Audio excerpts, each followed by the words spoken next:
नमो सिद्धाणम नमो आयरियाणम नमो वज्रायाणम नमो लोये सविसागुणम। पंच परमेष्टि भगवंतों की, गणाचार्य भगवान विराग सागर जी महाराज की, पट्टाचार्य गुरुवर विशुद्ध सागर जी महाराज की।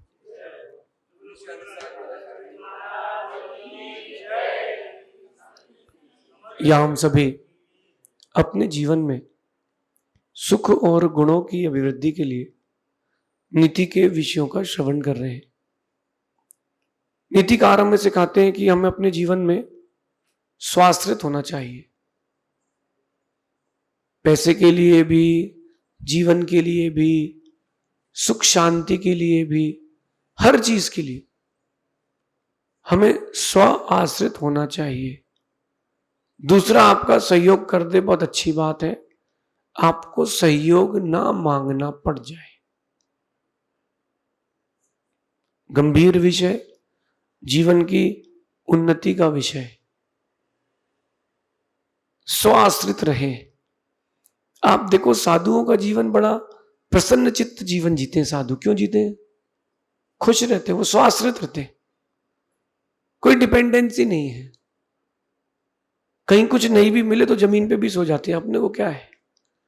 कुछ ना भी मिले तो खेतों में सो जाते हैं कि अपने को क्या है, स्वाश्रित है। लेकिन जब साधु भी आहार के लिए पराश्रित होते हैं तब कहीं ना कहीं उनकी विशुद्धि जाती है। इसलिए श्रावक की तो विशुद्धि बनती है जो सेवा कर रहा है, लेकिन उनको लगता है कि फिर जाओ किसी के यहां लेने के लिए। तो आज की नीति कह रही है कि अपन स्वाश्रित रहें, अच्छे दिन हो तो भी, बुरे दिन हो तो भी। जब बुरे दिन आते हैं, कष्ट के दिन आते हैं, हम एक दूसरे को ब्लेम करते हैं, कर्मों को भी ब्लेम कर देते हैं कि पड़ोसी ने ऐसा कर दिया, उन्होंने ऐसा कर दिया। गलती किसी की नहीं, गलती हमारी है। ये आज की नीति का जो विषय है ये आपके लिए है कि गलती हमारी है। हर परिस्थिति में हर वक्त ये सोच के चलोगे कि गलती हमारी है तो कभी भी आपको दुख नहीं होगा, कष्ट जल्दी से समाप्त हो जाएगा। लेकिन हम क्या कहते हैं, गलती किसी और की है। भारतीयों की बात करता हूं पहले। भारत में अधिकतर रिश्ते तो तांत्रिकों ने तोड़ दिए। कोई जाता है कि हमारे घर में दुर्घटना हो गई, हाँ तुम्हारे यहां कोई महिला है 40-50 साल की, हर किसी घर में है। उसके यहां तुमने कुछ खाया है, हर कोई किसी के त्योहार में कुछ ना कुछ खाता है। बस उसने कुछ ऊपरी कर दिया है। अपन ये मानते कि हमारे दुख का जिम्मेदार वो है। आप गाड़ी चला रहे हैं, कोई व्यक्ति आकर के आपकी गाड़ी से टकरा गया, आप क्या बोलते हैं, गलती उसकी है। और यहीं से जीवन में संकल्प विकल्प चालू होते। माइंड सेट करो और ये बात खुद के दिमाग में रखो कि गलती हमारी है। हर परिस्थिति में गलती हमारी है। एक बात ध्यान रखना, यही सोचना कि अगर मैं इस पंचम काल में, कली काल में नहीं आता तो मुझे ऐसे लोग मिलते ही नहीं। मैंने पहले इतने अच्छे भाव क्यों नहीं बनाए कि मैं पहले भगवान बन जाता। इसलिए गलती हमारी। और जब आप अपनी गलती स्वीकारते हो तो थोड़ा सा दुख कम होता है, संक्लिष्टता कम होती है। आज की नीति कह रही है कि आपके साथ जो भी होता है उसके जिम्मेदार आप ही होते हैं। अब आपको लगेगा कि मेरी गाड़ी घर के बाहर खड़ी थी और एक व्यक्ति पत्थर फेंक के चला गया, गलती हमारी कैसे? सभी की तो खड़ी है।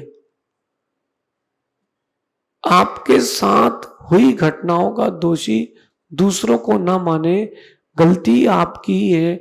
तुमने गाड़ी बाहर क्यों खड़ी करी?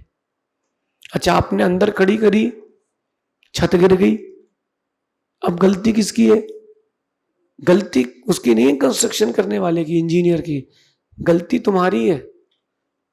ये गलती हमारी कैसे है? सुनो, दो प्रकार से आपको तकलीफ मिलती है।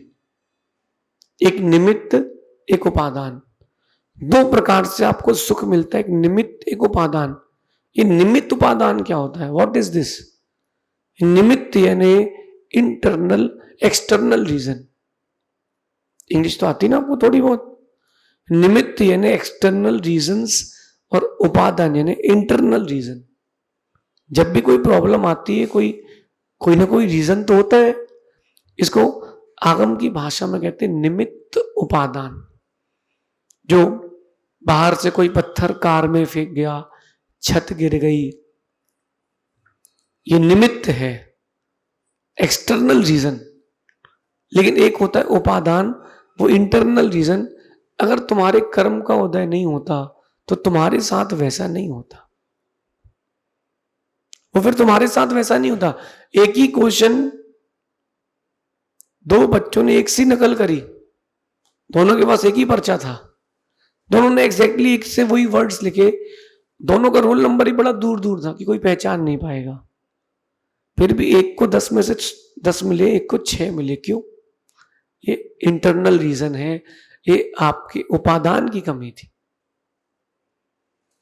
तब जब भी जीवन में कोई भी अशुभ घटना घट जाए तो यही सोचना कि इस घटना का जिम्मेदार मैं हूं, दूसरा व्यक्ति इस घटना से उसका कोई लेना देना नहीं है। घटना का दोषी दूसरे को ना माने, खुद को माने। ऐसा करने से आप रिलैक्स फील करोगे। एक बहुत स्थूल बात करता हूं। बच्चे के हाथ से उसकी गाड़ी की, कार की चाबी कार के अंदर रह गई। पिता उसको डांटेंगे, मां उसको मारेगी कि अगली बार चाबी नहीं मिलेगी, अगली बार कहीं घुमाने नहीं ले जाएंगे। और वही चाबी अगर पिता के हाथ से रह जाए तो वो थोड़ा हेक्टिक थी, तुमको हेक्टिक थी, बच्चे के अंदर भी तो चंचलता थी।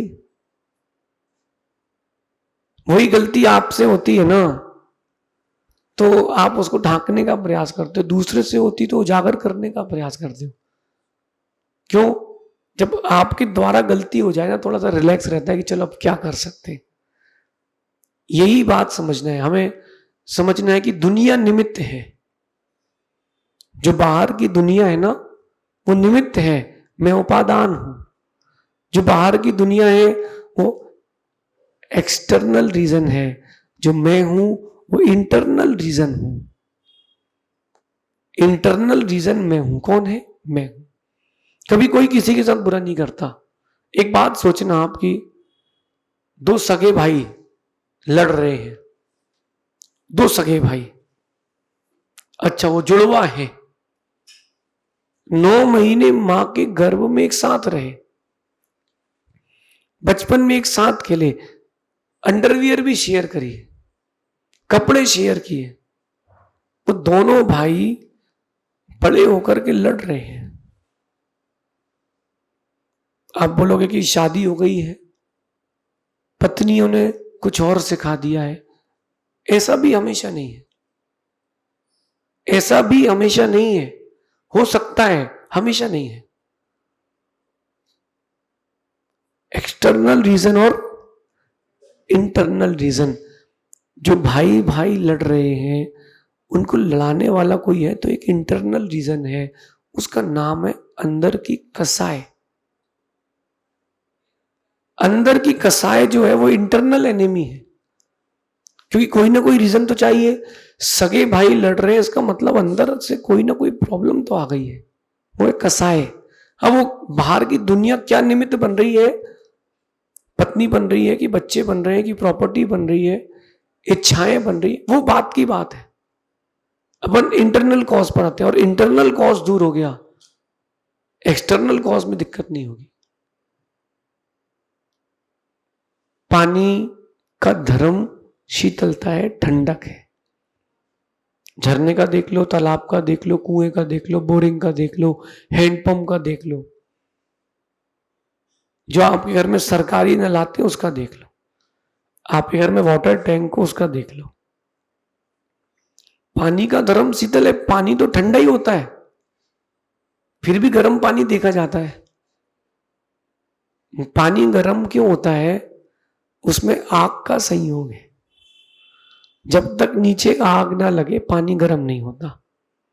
कहीं ना कहीं दूसरी जगह से फॉरेन बॉडी आके उसको गर्म करके जा रही है, और आप उस पानी को गैस से हटा के नीचे रख दो, वो आपको 24 घंटे बाद वैसा ही ठंडा मिलेगा, क्योंकि पानी का धर्म तो शीतलता है, शांत रहना है। एक्सटर्नल रीजंस आपकी लाइफ में प्रॉब्लम और डिफरेंट इफेक्ट्स करते हैं। कौन? External reasons. इस दुनिया को निमित्त मानो, खुद को उपादान मानो। जो भी कुछ मेरे साथ हो रहा है उसका जिम्मेदार मैं ही हूं, मैं ही हूं। हम बाहर के लोगों को कह देते हैं कि इसने ऐसा किया और उसने वैसा किया। मेरे भाई किसी ने कुछ नहीं किया। रावण ने भी राम को मारने के लिए विद्याएं सिद्ध की थी। कंस ने भी, जरासंध ने भी कृष्ण को मारने के लिए पूतना आदि देवियों को भेजा था। किसने? कंस ने। लेकिन रीजन क्या है? इंटरनल रीजन क्या है? इंटरनल रीजन क्या है? उसकी कसाई। अच्छा, कृष्ण कैसे बचे? कृष्ण कैसे बचे? इंटरनल रीजन उनका खुद का उपादान। क्यों ना अपन इस बात को अंदर तक समझें। हमको दुख देने वाला कोई भी हो सकता है, लेकिन अगर हमारा उपादान मजबूत है हमें कोई दुखी नहीं कर सकता। अगर हमारा उपादान मजबूत है हमें कोई दुखी नहीं कर सकता। हम खुद को दुखी करने का प्रयास क्यों करें? व्यापार करो, परिवार में रहो, कहीं भी रहो, कोई दुखी नहीं कर सकता आपको। दुखी कौन करेगा? जब हमारा अंदर का मन दुखी होगा तब आपको दुख लगेगा। जो भी घटनाएं चल रही हैं, अच्छी बुरी, अच्छे से अच्छी, बुरी से बुरी, लोग, मैं आपको बता रहा हूं, कारण हम हैं। मैं पहले भी वही था जो आज हूं। 2011 में मैं मुनि बना, आज 2025 है। मैंने अलग से क्या चीज हासिल कर ली? कुछ नहीं करी। मैंने अलग से कोई चीज हासिल नहीं करी, और न मैं किसी को दोष देता हूं कि किसी व्यक्ति के कारण मुझे दुख मिलता है। जो मेरे कर्म उदय है, जो मेरे कर्म का उदय है, वो मेरे साथ होगा। सीता के जीवन से सीख लेना। सीता कोई सामान्य स्त्री नहीं थी, जनक की पुत्री थी, जिसका भाई भामंडल 1000 अक्षौणी सेना का स्वामी था। छोटी मोटी सेना भी नहीं थी। इतनी सब कुछ होने के बाद भी, और किसकी पत्नी थी? राम की पत्नी थी। राम अयोध्या के स्वामी थे, दशरथ की बहू थी। मतलब उस समय का देखा जाए तो टॉप मोस्ट पर्सनैलिटी। रावण हरण करके ले गया। सीता ने ये नहीं कहा कि तू गलत कर रहा है, सीता ने कहा मेरा कर्म उदय है। फिर जो बचा के लाए थे उन्होंने ही भेज दिया। चौकीदार ही चोर हो गया। राम के आश्रय में थी और आश्रय ही धोखा दे गया। राम ने ही सीता को जंगल भेज दिया। सीता ने उस समय भी ये नहीं कहा कि राम तुमने अच्छा नहीं किया। अभी पंचम काल की सीता होती तो राम को कोर्ट हो गई होती, जेल हो गई होती, डाउरी केस, हैरेसमेंट केस, दुनिया के 100 केस लग जाते। और पुण्यात्मा होता तो केस लगते, पापी होता तो ड्रम में मिलता। लेकिन सीता ने ब्लेम नहीं किया। सीता ने ब्लेम नहीं किया। सीता ने कहा सेनापति से कि राम से कहना कि ये तो मेरा कर्मोदय है, ये मेरा कर्मोदय है, इसके कारण मुझे झेलना पड़ रहा है। राम को बोलना कि जैन धर्म मत छोड़ना, मुझे तो छोड़ दिया है। ये किसका कथन था? सीता का। कम से कम अपन इन महापुरुषों के जीवन से सीख ले। 1 मिनट के लिए सोचो, आप बेचारे पांडवों का पूरा जीवन संघर्ष में निकल गया। कौरव परेशान करते रहे, बचपन में भी, बड़े होके भी, महल में ले जाके जला दिया। मैं ये कहानी इसलिए कह रहा हूं क्योंकि आपको पता है, आप कनेक्ट कर सकते हो। फिर युद्ध हुआ, युद्ध में अपनों से ही युद्ध हुआ, कितनी हंसी हुई कि बड़ा भाई छोटे भाई के ऊपर युद्ध चला, बाण चला रहा है, और अर्जुन जैसा छोटा भाई, कर्ण जैसे सगे बड़े भाई के ऊपर बाण चला रहा है। चलता रहा। जब वो जीवन निकल गया, इसके बाद आखिरी में उपसर्ग हो गया, अपनों ने ही गरम गरम लोहे के आभूषण पहना दिए, लेकिन उन्होंने उफ भी नहीं की। क्यों? उन्होंने नीति ध्यान रखी थी कि दुनिया निमित्त है, मैं उपादान हूं, मुझे कोई दुख दे सकता है लेकिन दुखी नहीं कर सकता है। दुख आना बाहर का कारण है, दुखी होना न होना हमारा निमित्त है। आप लोग रास्ते में कहीं जा रहे हो और कोई जानवर मरा पड़ा हो, बदबू आ रही हो, जानवर उठा के फेंकते हो कभी? कोई नहीं फेंकता। क्या करते हो? नाक बंद करके दूर से निकल जाते हो, अथवा रुमाल लगा लेते हो। बॉडी में कहीं परफ्यूम लगा तो वो सूंघ लेते हो। जल्दी चलो, जल्दी चलो, जल्दी चलो। यही आपको करना है। जब भी कष्ट का समय आए, बैठ जाना, गलती मेरी है। आपको स्वादिष्ट भोजन चाहिए, पत्नी नहीं बना रही, गलती मेरी है कि मेरा भाग्य ऐसा है कि पत्नी ऐसी मिली। आपके पति मंदिर नहीं जाते, पूजन अभिषेक नहीं करते, आप बोल बोल के थक गए हो, गुटखा खाते हैं, सिगरेट पीते हैं, शराब पीते हैं, बीड़ी पीते हैं, कोई बात नहीं। ये सोचना गलती मेरी है, मैंने ऐसा कर्म नहीं किया होता तो ऐसे पापी के साथ मेरा विवाह नहीं होता। बच्चे बात नहीं मानते, उदम करते, गलत रास्ते पर है, समझाना, फिर ये सोचना कि अगर मेरे कर्म का उदय ऐसा नहीं होता तो मुझे ऐसा बेटा क्यों मिलता।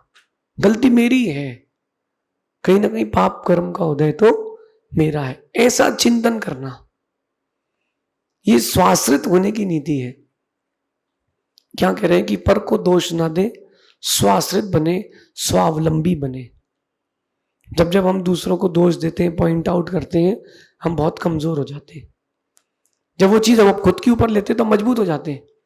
कभी बैट्समैन ये नहीं कहता कि यार उसकी बॉल बहुत फास्ट थी। बैट्समैन हमेशा एक ही बात कहता है, बॉलर बैट्समैन दोनों, गलती मेरी है कि मैंने सही टिप्पा नहीं दिया, गलती मेरी है कि मैंने जज नहीं किया। आपकी जिंदगी में आपको वही मिलेगा जो आप लिखा के लाए हो। बस इतना है कि गुरु और प्रभु के आशीर्वाद से उसमें विशेषता मिल सकती, लेकिन जो लिखा के लाए हो वो तो मिलेगा, उसको कोई नहीं टाल सकता। नियति भेद नहीं करती, जो देती है वो लेती है, जो लेती है वो देती है। जैसा बीज वैसा वृक्ष, जैसा आज वैसा कल, और जैसा कल था वैसा आपका आज होगा। इसलिए गलती मेरी है, ऐसा चिंतन करें अपने जीवन में, इस नीति को उतारें। शेष आगे देखेंगे। भगवान महावीर स्वामी की